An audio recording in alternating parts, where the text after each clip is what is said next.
Olá pessoal, tudo bom? Eu sou o professor Duarte Vieira e na aula de hoje a gente vai falar sobre um país extremamente importante no cenário mundial. Você já adivinhou qual é? Bom, acertou quem falou China.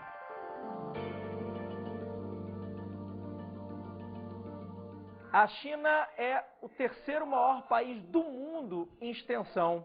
Um país gigantesco. Pra você ter uma ideia, o Brasil é o quinto maior, né? É bem maior que o território brasileiro.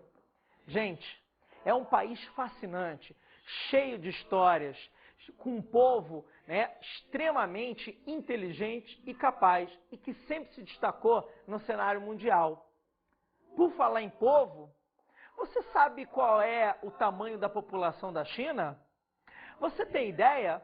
Dá uma olhadinha na enquete aí, vamos ver o que o pessoal achou. Você sabe me dizer qual que é a população total da China hoje? Passa de 6 bilhões, eu acho, né? Não tenho a mínima ideia. 1,5 bilhão. 1 bilhão e 800.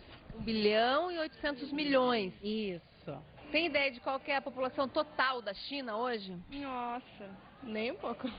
1,5 bilhão.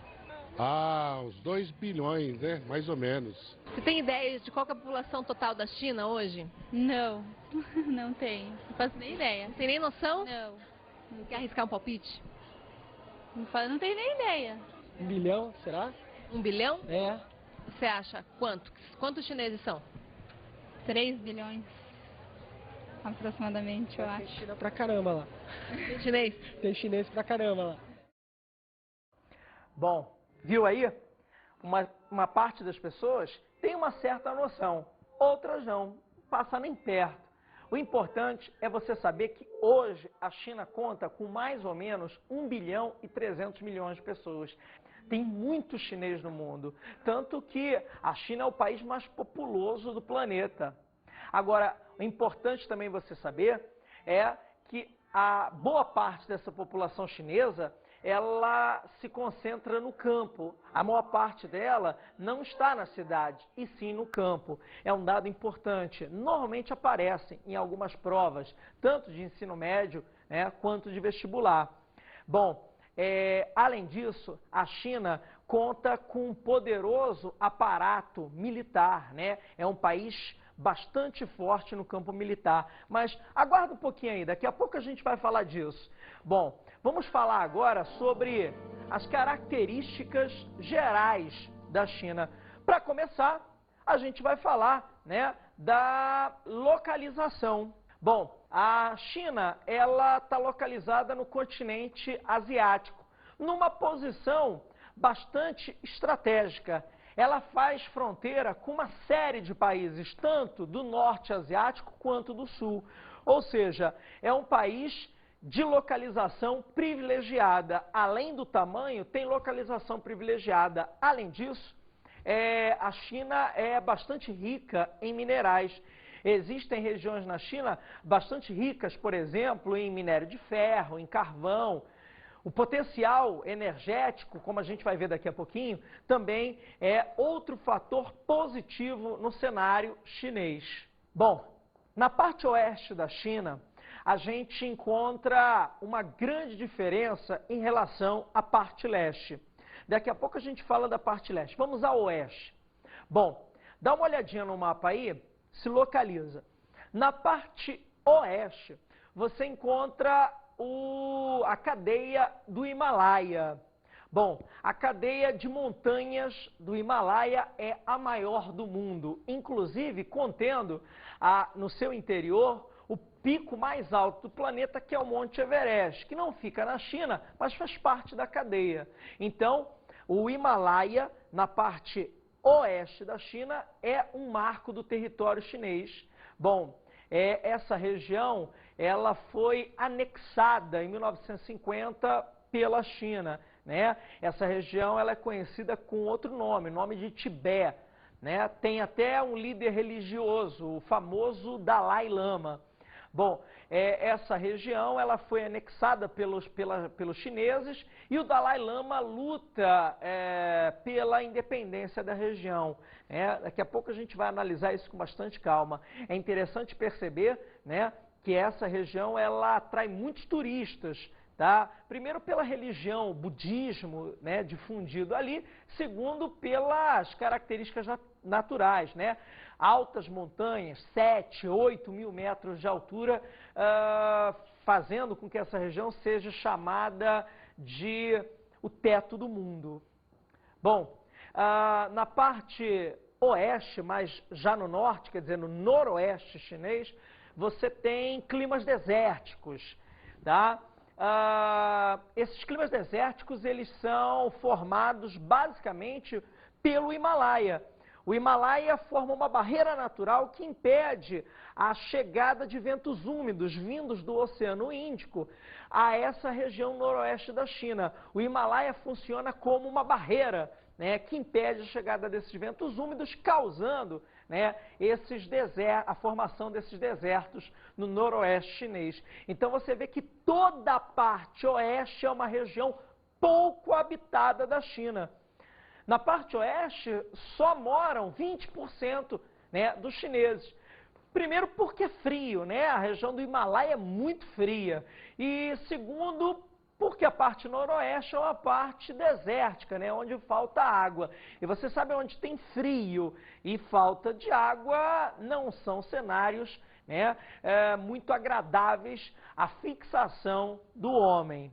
Bom, é interessante também ressaltar nessa parte oeste que ela é bem alta, ou seja, é a região de nascente da maior parte dos rios chineses, né?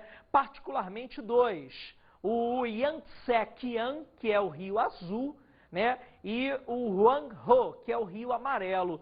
Os dois rios, o azul e o amarelo, nascem na parte oeste, nessa parte mais alta, né? E vão correndo em direção à parte leste do litoral chinês. Agora, por falar em parte leste, né? Vamos a ela. A parte leste chinesa, ela tem características opostas à parte oeste. Na parte leste, dá uma olhadinha no mapa aí, ela é banhada por boa parte dela pelos rios. Isso faz com que eu tenha ali a presença do clima de monções, né? Com bastante chuvas durante o verão, quer dizer, uma região úmida. Isso atraiu muita gente, tanto que a parte leste chinesa, ela é chamada de o formigueiro humano, né? Por concentrar muita gente num espaço relativamente pequeno, né?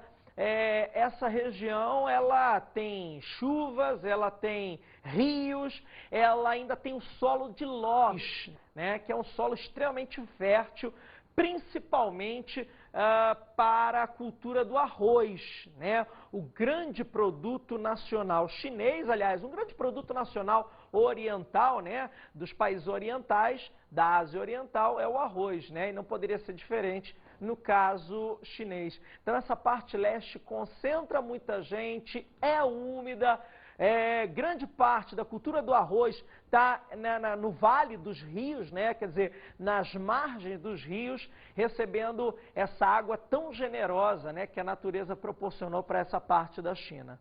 Além disso, a parte leste chinesa concentra boa parte das grandes cidades da China. Por exemplo, Xangai, né, uma das maiores cidades hoje do planeta, e a que mais cresce na China e na parte oriental do planeta. Além disso, nessa parte leste você também tem toda a infraestrutura, né? As principais rodovias, as principais hidrovias, o setor energético concentrado nessa parte chinesa, né? O leste da China é, sem dúvida, o coração pulsante, né, desse país tão maravilhoso que a gente está estudando.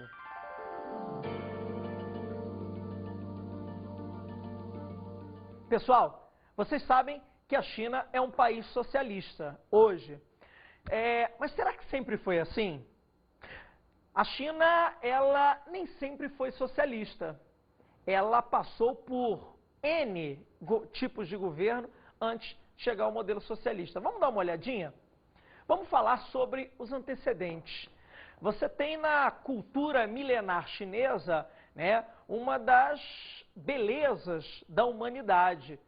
por exemplo, vasos de porcelana, né, esculturas, enfim. A sociedade chinesa milenar, ela é muito, muito importante, por exemplo, para a arqueologia, para a história. Agora, ela estava toda baseada em dinastias, né, que foram se sucedendo até que, no século XIX, a China, eu estou falando de 1800 a 1900, a China começa a sofrer seguidas intervenções de potências estrangeiras, principalmente da Inglaterra, que queria a China para mercado consumidor, né? A Inglaterra no processo aí, desenvolvimento da Revolução Industrial, fabricando produtos, e você já viu aí que a China tem muita gente para comprar, né? Ou pelo menos os ingleses achavam isso. E queriam a China como mercado consumidor e como entreposto, né? Para vender ali para o restante dos países na Ásia. A Inglaterra provoca, né, N guerras ali na região, naquele, né, discurso imperialista, e uma delas foi a Guerra do Ópio, né, no qual os portos chineses foram obrigados, né, a serem abertos às mercadorias e navios ingleses. Outras potências, como por exemplo os Estados Unidos, a França, também se interessavam por regiões chinesas. E havia um inimigo crescendo na própria região, que é o Japão. A potência japonesa, no final do século XIX, começa a crescer e começa a ficar de olho, né, no dragão chinês, na grande China. O Japão invade algumas regiões da China e isso faz com que a China ela tenha que tomar providências. Quer dizer, as potências ocidentais e mais o Japão interessados nas riquezas chinesas, e o povo chinês, onde é que fica? Qual é o pedaço da China que caberia ao povo chinês? Bom, essa resposta às potências estrangeiras vai tentar ser dada com a criação da República, por volta de 1911, já no século XX, né? É criada a República sob o comando de um partido conhecido como Kuomintang. O Kuomintang, né, o Partido Nacionalista Chinês, ele tenta evitar a presença estrangeira dentro da China, mas, infelizmente, fracassa, não consegue. E nesse fracasso do Kuomintang, você tem a criação do PCC, o Partido Comunista Chinês, que logo recebe a liderança de um senhor chamado Mao Tse-tung, né? O Mao Tse-tung, o grande líder do PCC chinês, a partir do ano de 1927. O PCC é posto na ilegalidade, né? Era um partido de oposição, o Kuomintang no poder, e aí o PCC não aceita. Há uma guerra civil dentro da China, Partido Comunista Chinês, PCC, oposição, versus Kuomintang, governo. Essa guerra vai se desenrolar, né, com apenas uma trégua, um pouco antes da Segunda Guerra Mundial, para combater o Japão, né? Essa trégua foi a seguinte: o Japão invade a China, né, e toma boa parte do território chinês, e os chineses, tanto do PCC quanto do Kuomintang, resolvem fazer uma trégua no conflito interno para combater os japoneses, e ao final da Segunda Guerra, com o Japão destruído, a guerra civil recomeça entre Kuomintang e PCC. Bom, essa guerra vai terminar em 1949 com a grande marcha de Mao Tse-tung e a vitória do PCC. PCC no poder, Partido Comunista Chinês, com apoio, é óbvio, né, da União Soviética. Lembra? 1949, Guerra Fria, Partido Comunista Chinês no poder. A União Soviética está rindo à toa. Que maravilha! Bom, o Mao Tse-tung tem, né, nos seus primeiros anos de governo, o apoio soviético, se inspira até, né, no modelo soviético, por exemplo, estatizando empresas privadas, por exemplo, fazendo a coletivização, né, nas fazendas, a terra agora é propriedade de todos. Bom,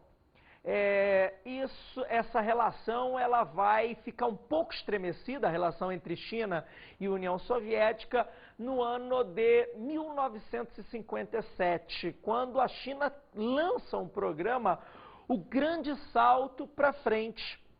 Gente, o Grande Salto para Frente era um programa de tentar, né, uma tentativa de modernização da China, que era um país extremamente agrário até então. Essa tentativa chinesa de modernização falha, fracassa. Eles contavam com a ajuda soviética, mas a União Soviética não queria, né, uma rival dentro do seu bloco. A China, ela percebe essa não ajuda, ou não total ajuda da União Soviética, o plano fracassa e as relações ficam estremecidas. As relações ficam estremecidas até que, em 1965, a China anuncia para o mundo que explodiu a sua primeira bomba atômica. Isso cai como uma bomba em Moscou. A União Soviética não aceita que um outro país do bloco, por iniciativa própria, desenvolva um programa nuclear. A União Soviética tem medo, né, de perder o controle sobre o bloco socialista e imediatamente rompe relações com a China. Mao Tse-tung, no poder, resolve então criar, né, uma política de isolamento chinesa. Essa política de isolamento ficou conhecida com o nome de Revolução Cultural, que vai de 1966 a 1976.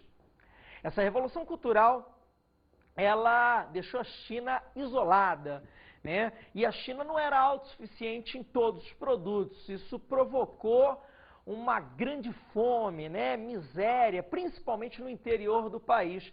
Há até indícios de que houve canibalismo, né? Em algumas aldeias do interior, por falta de comida, né?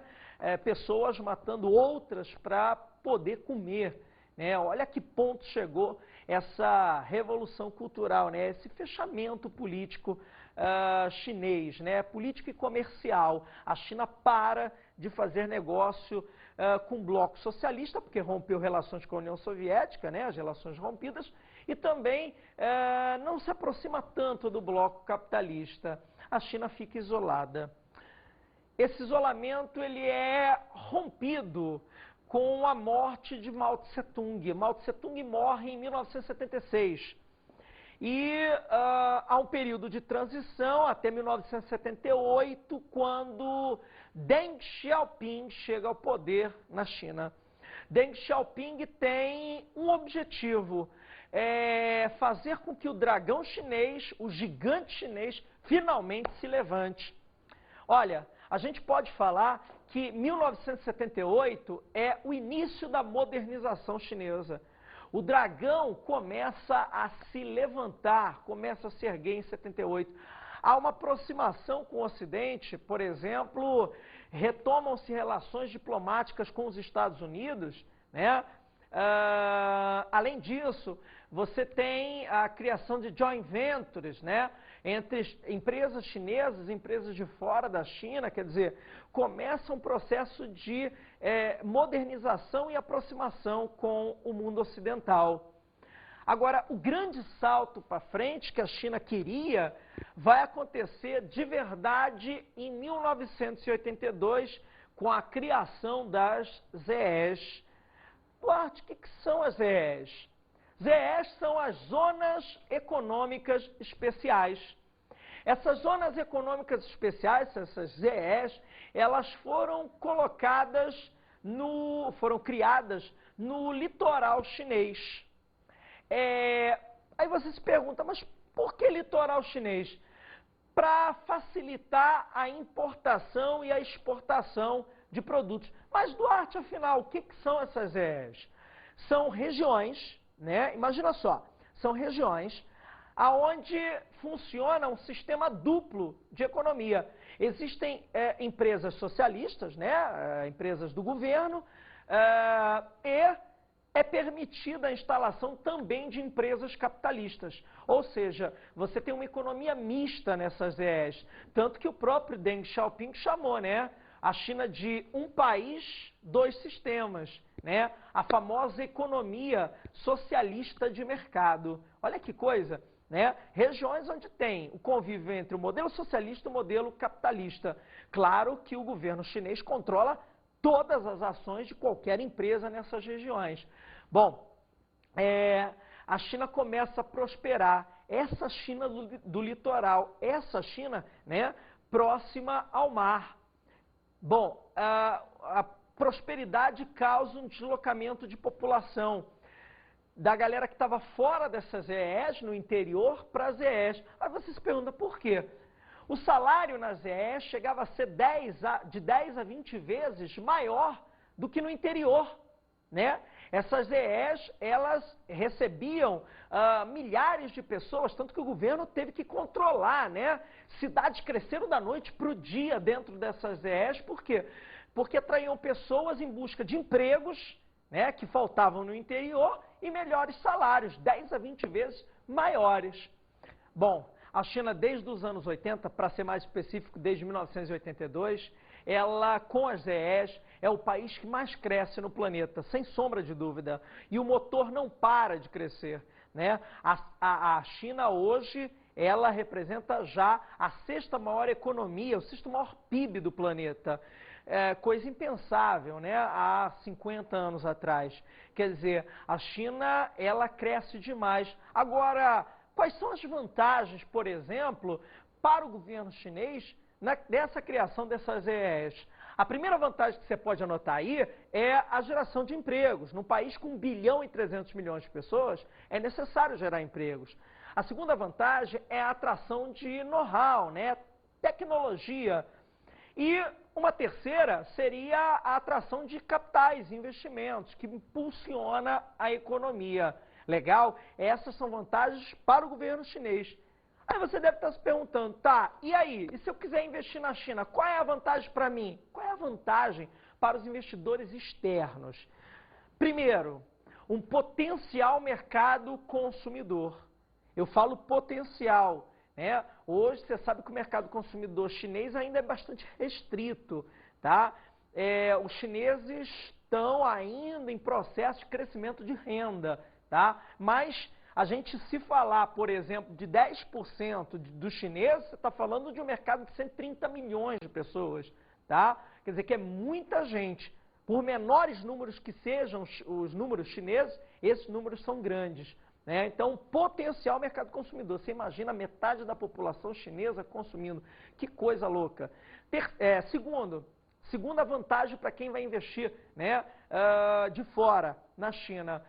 A mão de obra é muito barata, a mão de obra é extremamente barata, tá? Você vê o salário médio, por exemplo, numa ZE, que é a região onde paga mais, é de $60. Terceira vantagem, né? A China, o governo chinês oferece algumas vantagens fiscais, né?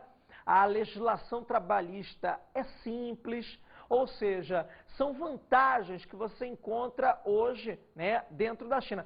Sem falar da matéria-prima, né? A China é um país rico aí em energia, em matéria-prima. Essa se converte também, né, numa outra vantagem decisiva da China, né, no cenário internacional. Viu? Legal? Quando se fala negócio da China, essa expressão, pô, negócio da China, né, é realmente um negócio da China mesmo, investir na China, né? É bastante vantajoso hoje, é um mercado em franca ascensão.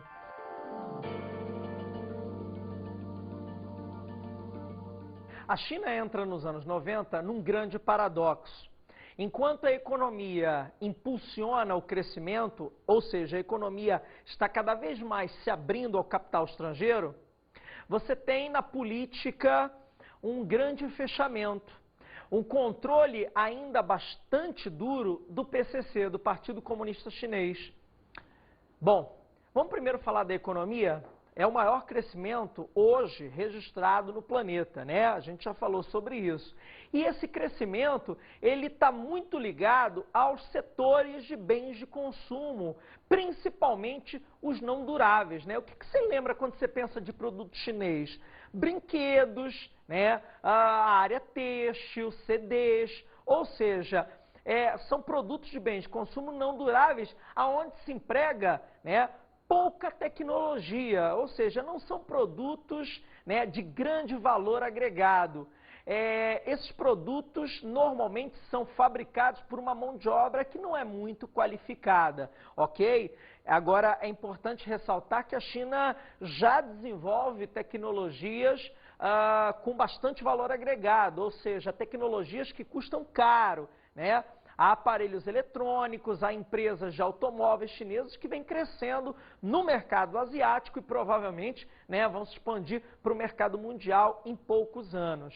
Para coroar esse crescimento chinês, a China vai ingressar na OMC, Organização Mundial do Comércio. É importante porque isso abre fronteiras, né, para empresas chinesas e, ao mesmo tempo, empresas de fora passam a entrar com mais facilidade dentro do mercado chinês. Agora, tem uma questão que precisa ser resolvida, que é a questão do dumping social. Dumping, para quem não sabe, é quando, por exemplo, uma empresa joga produtos no mercado abaixo do preço do custo, só para destruir uma concorrente. A China, ela faz isso utilizando a sua mão de obra, que é extremamente barata, ou seja, o produto chinês é muito barato e consegue destruir toda a concorrência mundial. Por quê? Porque a mão de obra é super explorada. Bom, a OMC, ela está lutando para que a mão de obra chinesa passe a ter direitos, passe, né, a ter vantagens, tanto quanto as outras, né, mãos de obra de outros países. Para coroar, né, definitivamente, a gente finalizar essa abertura, esse crescimento da economia chinesa, a China vai ser sede das Olimpíadas de 2008, né? Nada mais interessante para o capital, nada mais importante para o capital estrangeiro colocar uma Olimpíada em Pequim em 2008, trazendo novas marcas, trazendo investimentos, o que com certeza facilitará e ajudará ainda mais, né, nesse processo de abertura chinesa. Apesar dessa abertura econômica, a China ainda é um grande mistério para os investidores e para os outros países, principalmente por causa da sua política que se mantém fechada. A gente já falou disso. O PCC, o Partido Comunista Chinês, é o único partido permitido, né, dentro do território chinês e controla todas as atividades. Por exemplo, a censura aos meios de imprensa, né, jornais, televisões, a internet, quer dizer, os meios de comunicação são controlados e não podem, por exemplo, falar mal do governo. Além disso, o governo de Pequim, ele desrespeita os direitos humanos. Calcula-se que hoje cerca de 10 mil pessoas por ano são executadas na China. São opositores ao PCC. Eles são julgados de maneira muito rápida, sem direito à defesa, ou nem são julgados e são executados de maneira muito bárbara pelo governo chinês. Tá? Isso não é permitido, né, num país que queira participar de todas as congregações, de todas as organizações do mundo, né? Eu acho que o mundo de hoje ele já superou essa fase. Infelizmente, a China ainda continua torturando presos, matando, né? Sem a mínima preocupação com o direito de defesa, enfim, né? Existem hoje cerca de 68 crimes que podem levar uma pessoa na China que os cometer a pena de morte, né? Dentre eles, por exemplo, passar um simples, entre aspas, né, cheque sem fundo, por exemplo, falar mal do governo ou fazer propaganda, isso é muito ruim. E por último, a perseguição a minorias étnicas.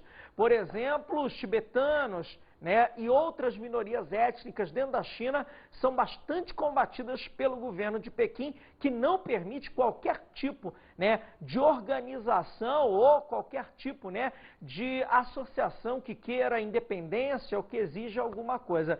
Pequim combate brutalmente. Um dos exemplos mais famosos dessa, né, brutalidade do governo do PCC, do Partido Comunista Chinês, foi o massacre da Praça da Paz Celestial, 1989.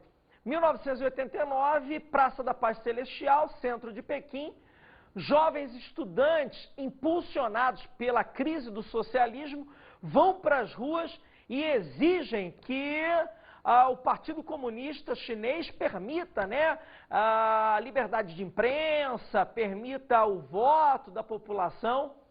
Os jovens estudantes foram massacrados, né? O governo chinês manda atirar em quem encontrasse na praça.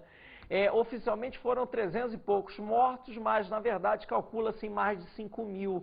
O governo chinês mais uma vez abafou as informações. Ou seja, nós temos aí um governo que é fechado, que controla, que não permite qualquer crítica e uma economia que cresce loucamente, uma economia que está cada vez mais aberta ao estrangeiro.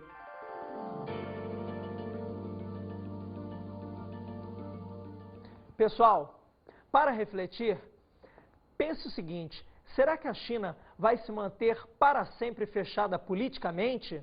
É uma incógnita. Galera, vamos agora às dicas de estudo.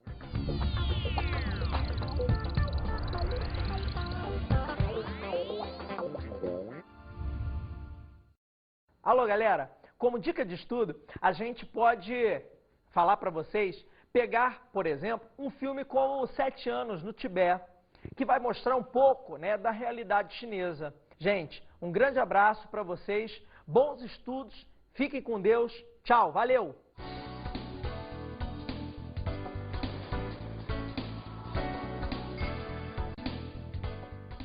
Na aula de hoje estudamos a China. Olá, pessoal! Bom, você viu na aula de hoje o que a gente falou sobre China. China, um grande país. Você viu também as diferenças entre a parte leste e a parte oeste. A parte leste, muito habitada, ao contrário da oeste, onde você encontra pouca gente por quilômetro quadrado. Bom, viu também que a China, no início do século XX, tentou se livrar das potências estrangeiras e adotou um novo modelo de governo, a república. Com a chegada de Mao Tse-tung ao poder em 1949 e do PCC, se instala o socialismo. E, a partir de 1978, teve início o processo de modernização chinesa, que vai se dar baseado nas ZES, Zonas Econômicas Especiais, áreas onde empresas estrangeiras capitalistas podem investir e que fazem a China crescer brutalmente nos anos 80 e 90. Para fazer um paradoxo a esse crescimento, você teve o processo de fechamento político, que se mantém até hoje, criando dificuldades para a própria população chinesa e novos e futuros investimentos de outros países dentro da China. Bons estudos!